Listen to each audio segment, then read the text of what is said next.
Ramadan, it's Friday evening and it's pouring with rain. What best would you ask for? This is a great time for dua. We ask Allah to give us the best of the blessings that He has given the best of His believers in this month, inshallah. أعوذ بالله من الشيطان اللعين الرجيم. بسم الله الرحمن الرحيم. الحمد والثناء لله رب العالمين بارئ الخلائق أجمعين باعث الأنبياء والمرسلين ثم الصلاة والسلام على سيدنا ونبينا وحبيب قلوبنا وطبيب نفوسنا وشفيع ذنوبنا أبي القاسم المصطفى محمد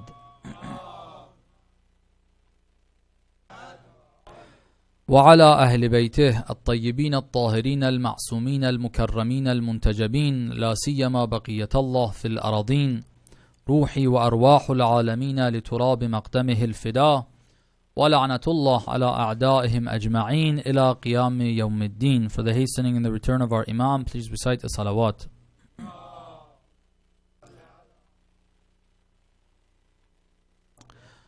What we started to discuss is that the reason why Allah subhanahu wa ta'ala, through the words of the Holy Prophet and the Ahlul Bayt, has told us about who the Ahlul Bayt are, who the Holy Prophet is, telling us the mysterious, hidden reality of the existence of the Ahlul Bayt, which we would have no way of understanding without them telling us.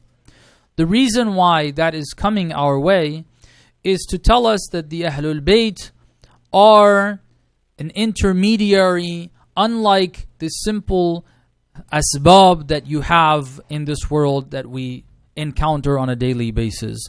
You have various shufa'a, using the terminology of the Holy Quran from Ayatul Kursi. مَنْ ذَا الَّذِي يَشْفَعُ عِنْدَهُ إِلَّا بِإِذْنِهِ. These are shufa'a. Rain is a shafi', water is a shafi', food is a shafi', oxygen is a shafi', my blood is a shafi'. All of these are shufa'a. They are intermediaries that make my life possible. Without these, I would not be able to survive. God is the one that provides sustenance. He's the one that provides life. He's Al-Qayyum. He gives life. He's Al-Hayy. He is alive himself, and He is Al-Qayyum. He gives life. But He does so through intermediaries. Aballah an yujri al-ashya illa bi-asbabiha. God has decided not to do things except through their asbab. He has created the sabab, He has created the cause, He has created the intermediary, and through that intermediary He makes things happen. He has created that water, He's created that food, He's created oxygen, He's created my blood, He's created my cells, He's created all of that. Together, He makes my life possible. So it's Him that's doing it, but through these intermediaries. But He wants to say to us that these basic intermediaries that you have access to, you're seeing, you come across, you go to when you're in need, you go to and you take medication, you go to a physician, a human being, a doctor that has studied, and you get medication from them, you apply that, and you get your cure. These are intermediaries, but there's intermediaries above them that are more powerful, that are more effective, that can do more, that have access to these lower intermediaries, plus more that you're not aware of. You know the medication, this particular medication can help you survive, can be the cure for you to get rid of whatever the illness is. But you're not aware of 50 other things that can do a better job even. Okay, who has that access? The one that is above these, the Ahlul Bayt. He wants to give us that, not to necessarily and only tell us about their intermediary relationship between us and Allah subhanahu wa ta'ala in or with regards to some of our basic needs, our material needs, the needs of our bodies, the needs of our material lives, but they want to give us something. God wants to tell us that these asbab, these intermediaries, are intermediaries that can provide you something that nothing else can. And that is guidance, the best of the blessings that God gives. If water is blessing, if oxygen is a blessing, if good temperatures are a blessing, if the rain is a blessing, if trees are blessings, if all these are blessings, the greatest of all blessings is the ni'mah and the blessing of hidayah. That can come only through the Ahlul Bayt. Okay. And from here we moved on to the discussion of salvation and prosperity. That hidayah, that guidance is to get us to salvation, to prosperity. And we talked about what the definition of prosperity and salvation isn't in Islam, although you have maybe Christians, maybe some of them believing in some of those other views. We mentioned three views that do exist and we're familiar with. And Islam does not accept either of these three, any of the three. Islam does not accept that prosperity is defined in this material world and in this material realm only. Islam does not accept that prosperity and salvation is defined for the hereafter. It doesn't matter how your material life looks like. It doesn't matter if you have money or you don't have money. If you have a sovereign government that protects and gives security to the people or it doesn't. None of this matters. What matters is the hereafter. Islam doesn't agree with that view either. Islam does also not agree with the view that says you have prosperity in this life and in the hereafter, but each of them is dealt with separately and independently. Islam does not accept that view. That's not Islam's view. That you do certain things for the hereafter, all right, and they are completely irrelevant to your life in this world, and then you do certain things for this world that are completely irrelevant to the hereafter. This is not Islam's perspective on things. Islam does not agree with this notion, which, as we said, the better from amongst the believers, those who are stronger believers, those who are more knowledgeable of their religion, more practicing, if they don't accept with or agree with the first two, even subconsciously, they're hooked onto the third view, but they are hooked onto the third view. They don't see that connection between the actions, our conduct, our behavior, that will affect life here in this world and that which is going to affect our life in the hereafter. We don't see those two to be related. They are independent. They have nothing to do with one another. The result of that is when you want prosperity in this world, you go to one source. And when you want prosperity for the hereafter, you go to another source. You go to the Ahlul Bayt for the prosperity and salvation in the hereafter. You go to the Prophet for that. You go to religion for that. You go to the Quran for that. You go to Hadith for that. But when it comes to prosperity in this world, in this life, you don't want to go to the Quran for that, because that's not what it's supposed to do. It's telling me salvation for the hereafter, not for this dunya. Why would I go to the Quran for solutions for my problems in this life? It's telling me salvation in the hereafter. Another source, I got to go to Western academics. Whether it's the sciences that they have developed or the humanities that they have developed. Economy comes, an economic system. You want to know how to run a country from an economic perspective? Go to the Westerners. They'll provide you the top-notch, the best, the most advanced system of economy that you could find. You go to the West for that. You go to the United States for that. You go to Europe for that. You don't go to the Quran for that, because the Quran isn't even supposed to give you that.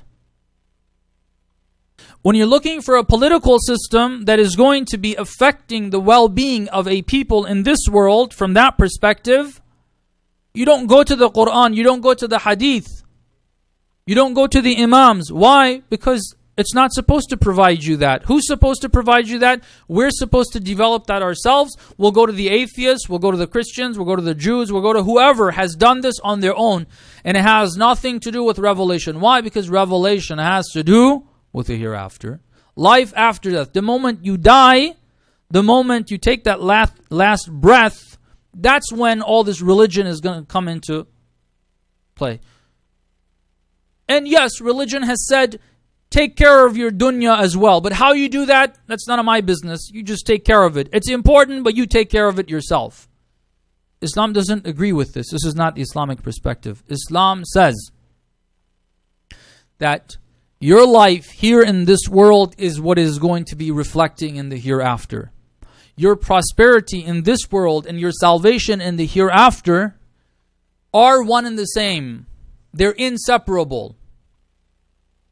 Islam does not provide a solution that is going to give you salvation in the hereafter and say, you take care of this dunya. It doesn't matter how you take care of your political system, how you develop your economic system, how you run your businesses, how you decide to punish the criminals, what is a crime, what is not a crime. Islam doesn't say we don't deal with that. And that, not only do we not deal with it, and that doesn't affect salvation in the hereafter. No, those decisions, what type of government you have is going to impact your hereafter. Your economic system will be affecting your prosperity in this life and the hereafter. Both of them. Okay. So this is something that I think for most of us is relatively new. Okay. At least a better understanding of it, a deeper understanding of it is something which is new. This is not something that is spoken of too much. So what I'm going to do is I'm going to provide further explanation on this. I want to first go over some of the verses of the Holy Quran where Allah subhanahu wa ta'ala talks about what we call in our language, in religious language, we call blessings, okay? Blessings, ni'mah, bounties that God has given as the result of doing what God has said. Where? In the hereafter? No, right here in this world. And we'll see what these bounties and these blessings are. Do they sound like material prosperity to us or do they not? Recite a salawat, please.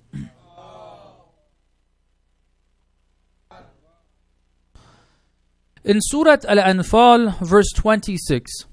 Surah Al-Anfal is a very interesting surah. It's in the midst of longer surahs. It's a bit shorter than some of the other surahs. But it's filled with a lot of interesting and very meaningful, very important information. One of them is this verse. Verse 26 of Surah Al-Anfal. Allah subhanahu wa ta'ala says, أعوذ بالله من الشيطان الرجيم. وَاذْكُرُوا. Remember. One of the things we have plenty of times mentioned in the Holy Quran, as a side note, is remembrance of ni'mah. Reminding ourselves of the blessings, the bounties that God has given us. God gives us plenty of them. We neglect them. We neglect the source of it. This prevents us from having further blessings. Okay? This prevents us from having further blessings.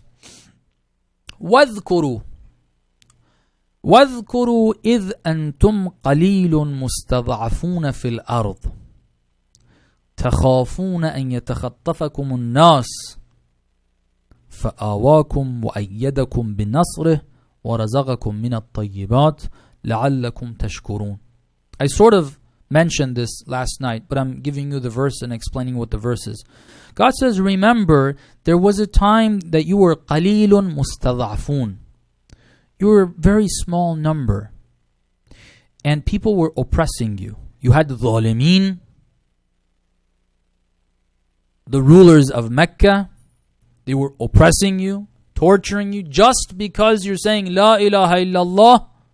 They're saying we don't allow you to say La ilaha illallah. You got to do what we tell you to do. These are the authorities of the land. You can't do whatever you want. You got to do what we tell you to do. You don't do that, we'll torture you. We'll strip things away from you. We'll take your lives even. We'll kill. Because you're not listening to us. أنتم قليل مستضعفون في الأرض. Okay, this is not about the hereafter. It's about right here in this world. Being in a position where others have authority over you. Ruthless people, oppressive governments have their authority over you, and you can't really do what you see as right. You got to do as they wish. And the moment you change, the moment you decide not to do what they want, they'll start pressuring you, they'll start torturing you, and they'll start harming you and hurting you. Okay? This is in this life. تَخَافُونَ أَن يَتَخَطَّفَكُمُ النَّاسِ. You had fear of the people. People are going to destroy you. فَآوَاكُمْ وَأَيَّدَكُمْ بِنَصْرِهِ. He provided a ma'wa. He gave you a home. Do we have our attentions here? Recite a salawat, please.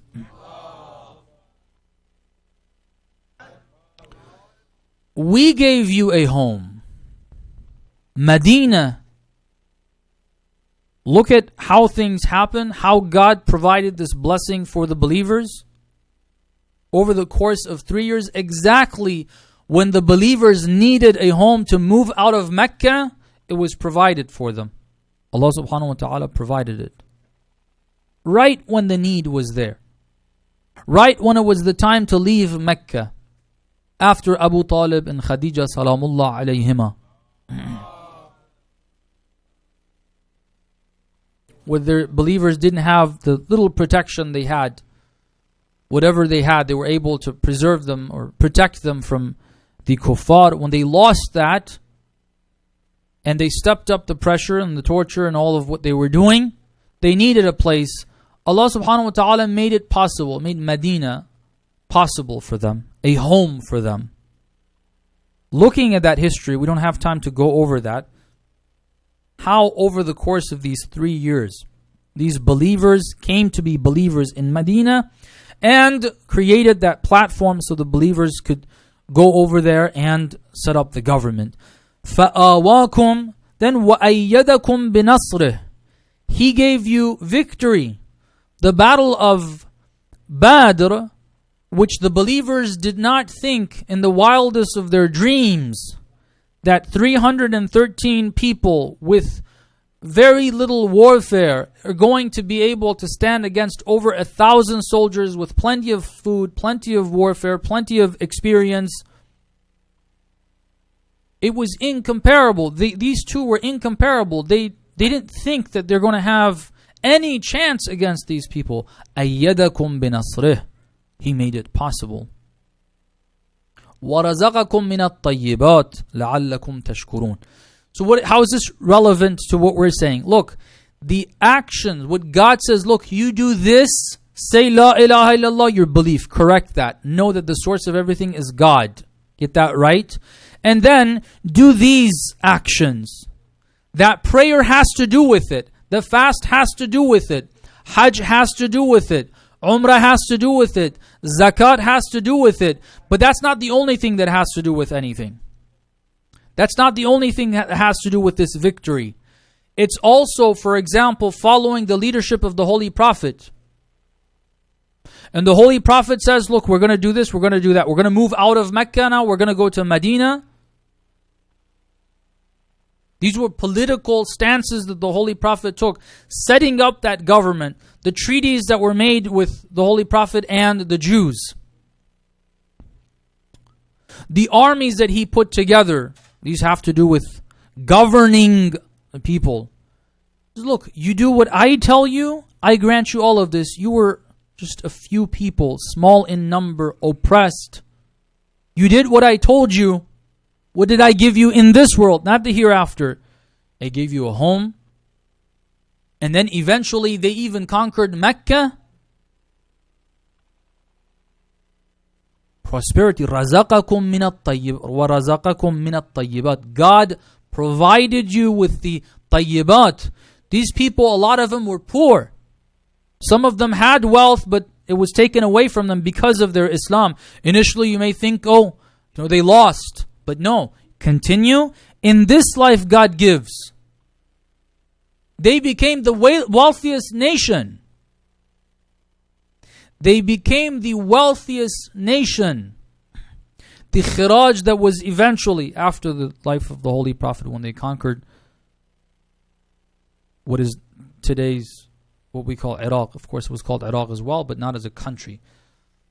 Iraq and Persia, the amount of wealth that was coming from that region, it was unimaginable for these people and their wildest dreams to have access to that type of wealth. This is the result of faith in doing what God has said. Right? So you have one verse here. Another verse, Surah Al-Imran, verse 103. All of us are familiar with this verse, but we usually read the first part of it. God says, أعوذ بالله من الشيطان الرجيم وَاعْتَصِمُوا بِحَبْلِ اللَّهِ جَمِيعًا وَلَا تَفَرَّقُوا. Okay. You need to be united on the right path, of course. اعْتَصِمُوا بِحَبْلِ اللَّهِ جَمِيعًا وَلَا تَفَرَّقُوا. Do not fragment. But be together, but اعتصموا بحبل الله. Grab hold of the divine rope. In other words, you're uniting based on haqq and truth, not uniting based on batil. It's not unity regardless of what you're uniting on. No, unity on batil is actually the worst thing you can do. Amir al-Mu'mineen talks about the people of Sham being united on their batil. Is that a good thing? Obviously not. It's unity based on haqq, right? But then the verse continues. It says, وَاذْكُرُوا نِعْمَةَ اللَّهِ عَلَيْكُمْ. Remember God's bounties on you. God's blessings. Which blessing? إِذْ كُنْتُمْ أَعْدَاءً. إِذْ كُنْتُمْ أَعْدَاءً. You were enemies of one another. You used to shed each other's blood. You were not close. Your hearts were not close. This is something that, I don't know if I can request that door to be shut. I guess they have to be a little loud in there when there are communications. And recite a salawat, please.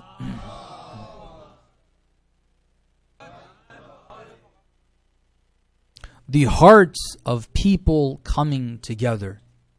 That is a great blessing that when you see it, everyone enjoys it. When it's there, everyone enjoys it. But how do you get it? How do you get a people walking out on the street, anyone you see, you feel close to them? Okay? You don't feel you're cut off from anyone. You don't feel you can't communicate to this person. How do you get there? How can you set up a society that's like that? Right now, we live in a society that every now and then we're hearing people coming and killing a group of fellow citizens one way or the other, based on race, based on religion, based on whatever. Some of them, it's really difficult to make out what their motives are, even what the intentions are, why they're doing what they're doing. People don't feel that closeness. The hearts are not together. People are living alongside one another. Neighbors don't know each other. There's no closeness the way you would want to feel. Even believers, unfortunately. Even us. Even us. That closeness that's supposed to be there, it's not really there. How do you get it? God says, اذكروا نعمة الله عليكم. Remember God's blessings upon you, His bounties. إذ كنتم أعداءً. You used to be enemies. These two tribes used to be enemies in Medina. Aus and Khazraj used to always fight one another. They joined hands. They became one nation after the Holy Prophet came. فَأَلَّفَ بَيْنَ قُلُوبِكُمْ. Your hearts came together. And it attributes this to God. God made your hearts come together. فَأَصْبَحْتُمْ بِنِعْمَتِهِ إِخْوَانًا. Through His blessings, you guys became brothers. Brotherhood comes from that source. But through this brotherhood, let's not forget our main topic here. Brotherhood is a blessing in this world. Companionship, call it that. Okay, people like to have friends that are real friends. Okay, real friends. They understand you. At the time of difficulty, they don't stab you. They don't step over you. They actually help you out. Real friends. Okay, you want to have that. Who doesn't want to have real friends? Who doesn't want to have more real friends? This is a blessing, right? In this world, yes, it continues. That's why we said they're connected. If you have a community of believers here that are close, their hearts are close to one another, they've developed that, yes, in the hereafter they're going to have it as well. It's going to reflect in the hereafter. You don't have it here, you don't have it there. تأليف القلوب فألف بين قلوبكم فأصبحتم بنعمته إخوانا. Through His blessing you became brothers. وَكُنْتُمْ عَلَى شَفَا حُفْرَةٍ مِّنَ النَّارِ فَأَنْقَذَكُمْ مِنْهَا كَذَلِكَ يُبَيِّنُ اللَّهُ لَكُمْ آيَاتِهِ لَعَلَّكُمْ تَهْتَدُونَ. I'll move on. moving on to an explanation, I want to provide an explanation how this works. How should we understand this system? How can we see that my interactions at work, who I work for, how I work for them, how I speak to them, what occupation I choose to have, how I decide to strike a deal with someone else? Is it going to include interest? Is it going to include usury? Is it not? Trickery, all of these things. How is it that these things are going to impact this life here and the hereafter simultaneously? How is that? We can work with the example of interest and usury. Okay. Because interest, according to us, is usury. There's plenty of ways that people try to justify riba today. Plenty of ways. There's even Muslim, so-called Muslim banks that try to present you with a loan that sounds somewhat Islamic, but the essence of it is actually, again, riba. It's just changing the words. They say 50 times in that document that, look, this is not riba. To avoid riba, we do this. But when you read it, like, wait a second, this is riba. Just change the name. You're saying we're not taking riba, well, you are. Why is this important? Why am I saying this? Because riba, for a lot of believers even, like, what's the problem with it? What's the problem with riba? Why is there anything wrong with it? Look at the West. Look at the banking system. Look at all of the things you're able to do because of that. You take that away, then you don't have this banking system. We are so involved with riba on a regular basis, on a daily basis, that we still, a lot of times when we're told that this is haram, we think what? We think this has to do with the hereafter. Riba is haram, is wrong, God forbids it. Why? Because you're going to be punished in the hereafter. You do this, you're going to be punished in the hereafter. We're saying Islam says no. The instructions that God has given deals with your life here and the hereafter. Simultaneously. It affects your life here and in the hereafter. They're not separate. Do interest for this life, yes, it's perfect. It gives prosperity to you, to your community, to your country, to everyone. Everyone will live happily ever after in this world. If you do riba, if you have riba, otherwise you won't. But for the hereafter, for the sake of the hereafter, so we want to understand this. How is it that God is telling us? Recite salawat, please.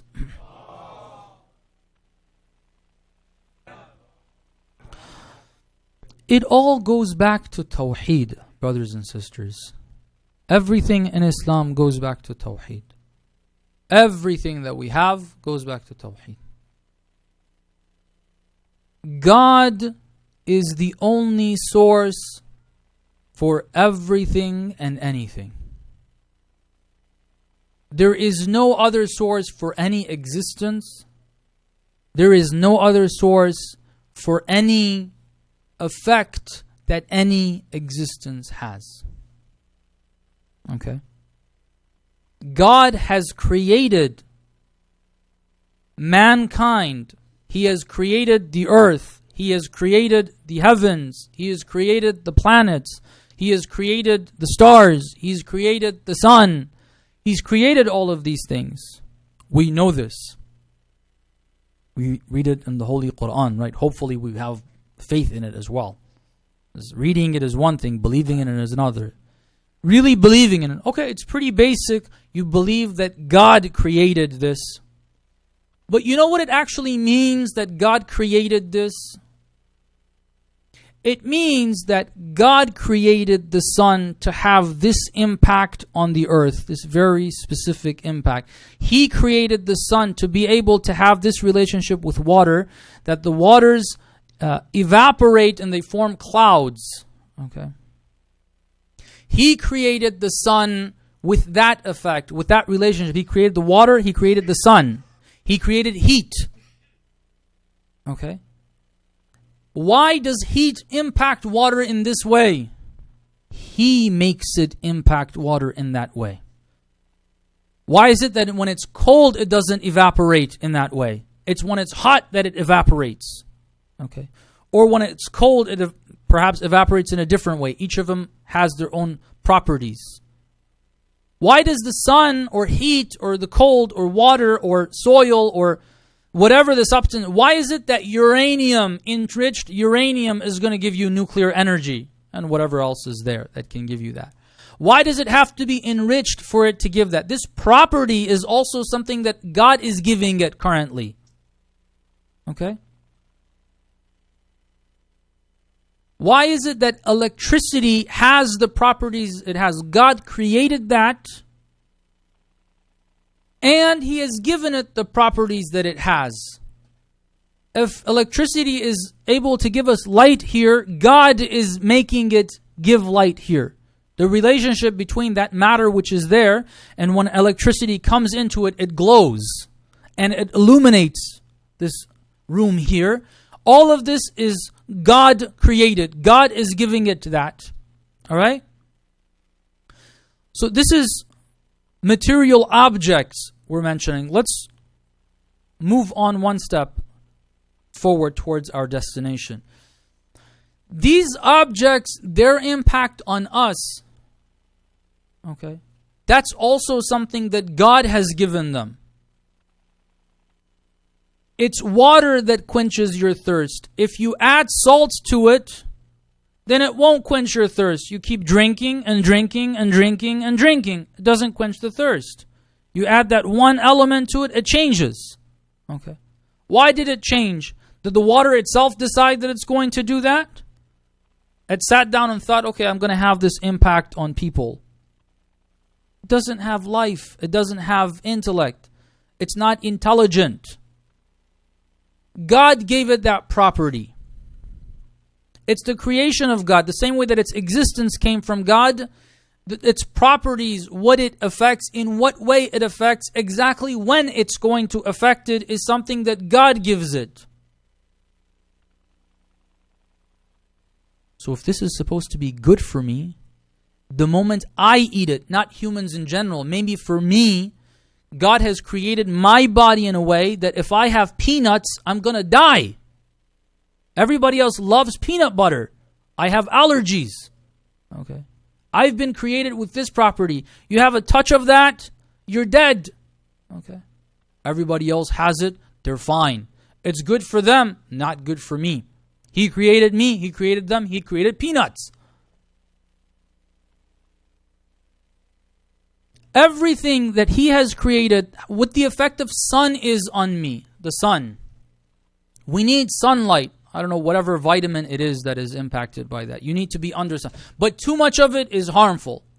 If you go outside of the Earth's atmosphere, then sunlight is devastating. Okay. No, it's on Earth, whatever penetrates the atmosphere, that is beneficial with a particular measurement. It goes beyond that, there's harm to it. Okay. Who gave it that property? God is giving it that property. And I'm using the word is giving it because it's not something of the past. It's something of today, right now. It's being given to it right now. All right. So if any object is affecting me as a human being, God is giving it the property to have that effect. Okay. Let's move up one more step. If God has created us, brothers and sisters, God has given our actions and gives our actions the properties that they have. God makes my action have this impact or the other impact.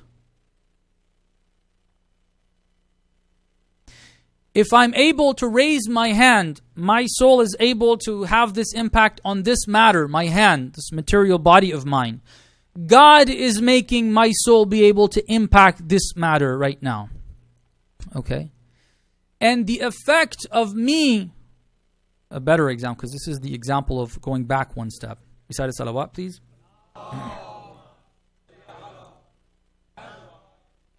Human action, human behavior.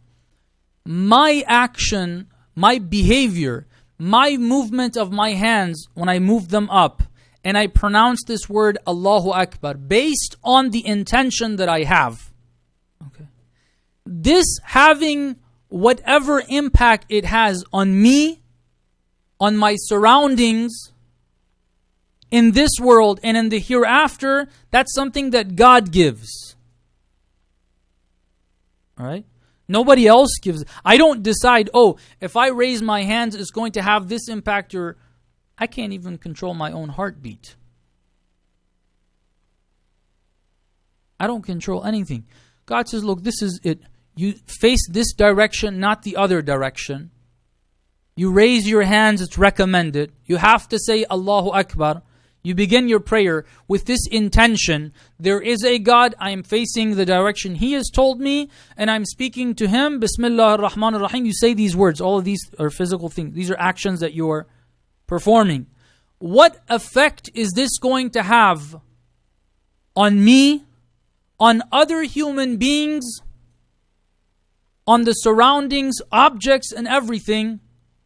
God makes the decision what type of impact that is going to be. And the reverse of that, me not doing that, that is a decision that I make. Me making the decision not to accept this, not to pray, is that going to have an impact or is it not going to have an impact? God makes that work the way it does. Okay. The other day we were reading. It says if you recite Surah At-Tawheed, Bismillah ar-Rahman ar-Rahim. Qul huwa Allahu ahad, Allahu samad, lam yalid wa lam yulad wa lam yakul lahu kufuwan ahad. Okay. I just finished the surah. It didn't even take a minute. Okay. God says, you say this, the effect of it that I have given. What does this have to do with my life? Barakah in my life, sustenance coming to me. I thought I had to go and work. God says, no, this has an impact on your sustenance. I give you sustenance. I have given effect to this action. This action has an impact. It's a short surah. Does it have an impact on me? It says, no, you recite it twice. Surah At-Tawheed, recite it twice. It has an impact on you and on your household, on your family, on your children. Recitation of the Quran loudly in the house has an impact. Okay. Who gave it that? Allah subhanahu wa ta'ala gave it that. Impacting everyone else. How is it going to impact them? God gives it that property. If trading, you buy something, you give and you take, right? You trade. On small scale or on a greater scale. Business. You want to buy a piece of gum or you want to buy and sell, it's your business, whatever it may be. Okay. What impact this is going to have when you give this amount or a different amount. When you speak to the person, are you respectful in your approach towards them or are you not? Are you telling them the truth about what you're selling or are you not? Are you charging them the right amount or are you overcharging them? What type of effect is this going to have in this world and in the hereafter? God decides how that's going to happen. He's created me, He's created you, He's created all of us. One creation is interacting with the other creation. What impact does this word of mine have on the other creation of God? God decides how that works. Say salawat, please.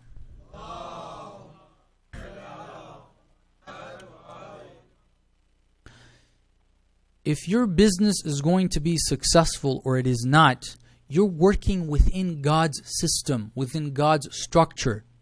He is giving your words the effect that they have. Okay. If He is the one that's giving that effect, He's giving that impact, whatever property it is that they have, He's telling you with the Quran, religion, His words, guidance. He's telling you, look, work within this framework. This is how you're going to have prosperity in this life and in the hereafter. This action will help you here and in the hereafter. Both of them will be impacted. The one who's created all of this, He's saying, look, your behavior, your interaction with one another, the way you interact with a believer, the way you interact with a disbeliever, the way you interact with someone in business, the way you interact with your parents, the way you interact with your children, all of that will have an impact on your life here, and it's very particular, or it's a very, in a sense, strict system. It's sort of like the laws of physics, but these are God's laws in human behavior. In the sciences, scientists go and discover God's laws, the properties that He has given matter. That's what they decide or they discover in the sciences. They try to develop that. God tells us the impact of our actions on ourselves and on our surroundings. That's what religion is. I'll give you, hopefully in a couple minutes that I have left, I had 3 examples that I want to give you. I'll start with a brief example because a lot of the brothers were saying, I need to remind everybody here. Recite salawat, please.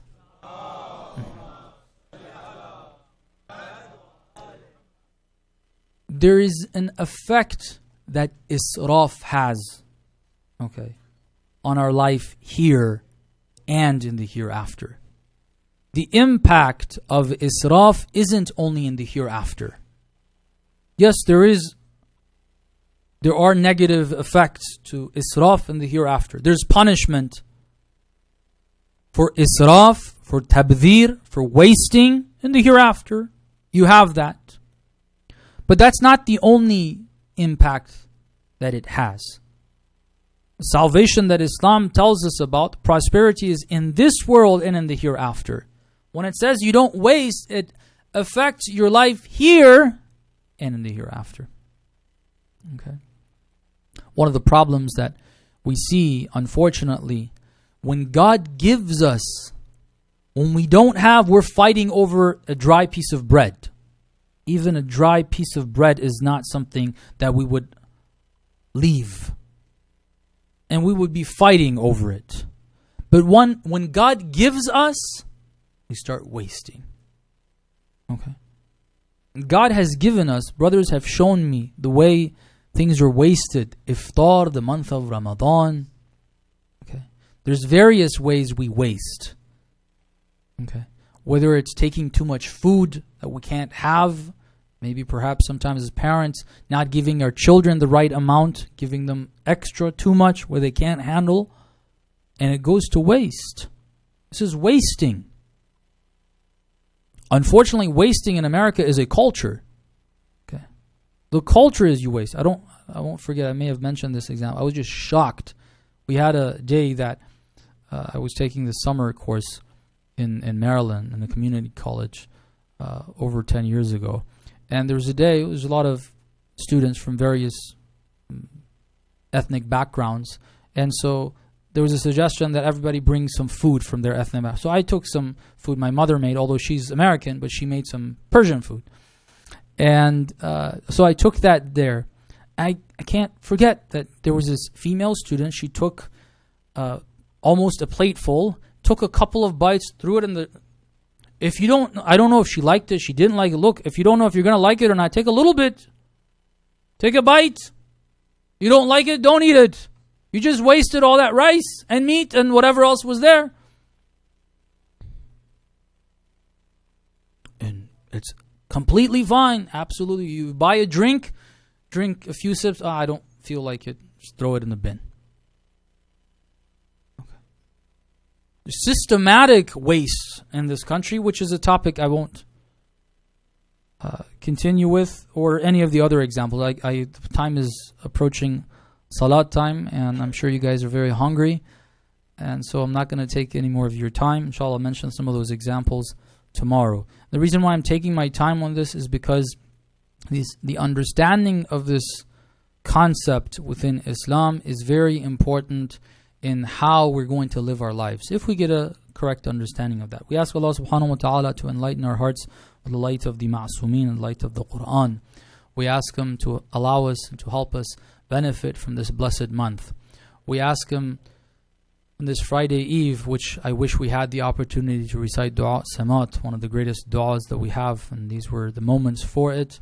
We ask Him to give us the best of the blessings that He has given the best of His servants and the best of His creation in this month. We ask Allah subhanahu wa ta'ala to hasten the return of our Imam, to help us become His true and close companions. We ask Him to prolong the life of and protect all those helping the cause of Islam, especially those putting their lives on the line and protecting Islam and Muslims. We ask Him to protect our Maraja and especially our leader. We ask Him to forgive our sins and to grant all believers their needs, help them and relieve them of their sufferings, illnesses, and troubles. And we ask Him to relieve all the people of the world of the oppressions they're facing. Bin Nabiyya wa alih. رحم الله من قرأ الفاتحة مع الصلوات.